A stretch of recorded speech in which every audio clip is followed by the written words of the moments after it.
പോറ്റിയെ കയറ്റിയെന്ന് പറഞ്ഞില്ലേ, ആ പോറ്റി ആദ്യം കയറിയത് അവിടെയാണ്. കേട്ടില്ലേ? അപ്പോൾ പോറ്റി ഒറ്റക്ക് അവിടെ ചെല്ലുകയല്ല,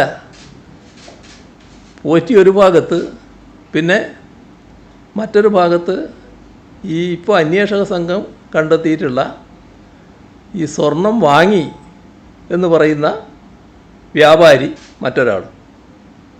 ഇതെങ്ങനെയാണ് ഈ രണ്ടുപേരും കൂടി ഒന്നിച്ച് ഒരേ സമയം സോണിയാഗാന്ധിയെ പോലുള്ള മറ്റു കാര്യങ്ങളൊക്കെ ഞാൻ നേരത്തെ പറഞ്ഞാണല്ലോ, അത്ര മാത്രം സുരക്ഷിതത്വമുള്ള ഒരു നേതാവിൻ്റെ അടുത്തെത്തുന്നത്? അതിലെനിക്ക് പങ്കില്ല എന്ന് ഇദ്ദേഹം പറഞ്ഞു എന്ന് തോന്നുന്നുണ്ട് നേരത്തെ. ഇപ്പോൾ ഈ മുഖ്യമന്ത്രിയുടെ ഓഫീസിന് നേരെ ആരോപണം ഉന്നയിച്ച വ്യക്തി ഞാനതിൽ പങ്കുള്ളയാളല്ല എന്ന് പറഞ്ഞു എന്നെ വിളിച്ചിട്ട് പോയതാണ് എന്ന്. അങ്ങനെ വിളിച്ചാൽ പോകേണ്ട ആളാണോ അദ്ദേഹം? പോറ്റി വിളിച്ചാൽ പോകേണ്ട ആളാണോ അദ്ദേഹം?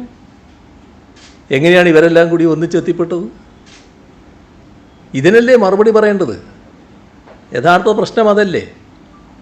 എങ്ങനെയാണ് ഈ മഹാ തട്ടിപ്പുകാർക്ക് സോണിയാഗാന്ധിയെ പോലുള്ള അതിപ്രാധാന്യമുള്ള സുരക്ഷിതത്വം ഇന്ന് ഇന്ത്യയിൽ ലഭ്യമാകുന്ന ഒരു രാഷ്ട്രീയ നേതാവിൻ്റെ അടുത്തേക്ക് എത്തിപ്പെടാൻ കഴിഞ്ഞത്?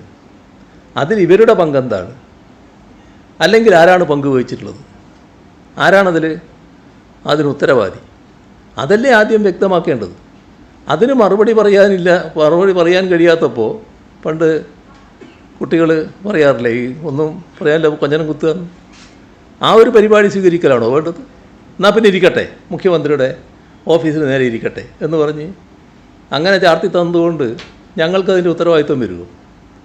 അപ്പോൾ ഞങ്ങൾക്കൊന്നേ പറയാനുള്ളൂ, ഞങ്ങൾക്കതിൽ ഈ അന്വേഷണം കൃത്യമായി നടക്കട്ടെ എന്ന നിലപാടേ ഉള്ളൂ. ഒരു ഘട്ടത്തിലും ഞങ്ങളതിനെ ഒരു തരത്തിലും തടസ്സപ്പെടുത്താൻ നിന്നിട്ടില്ല.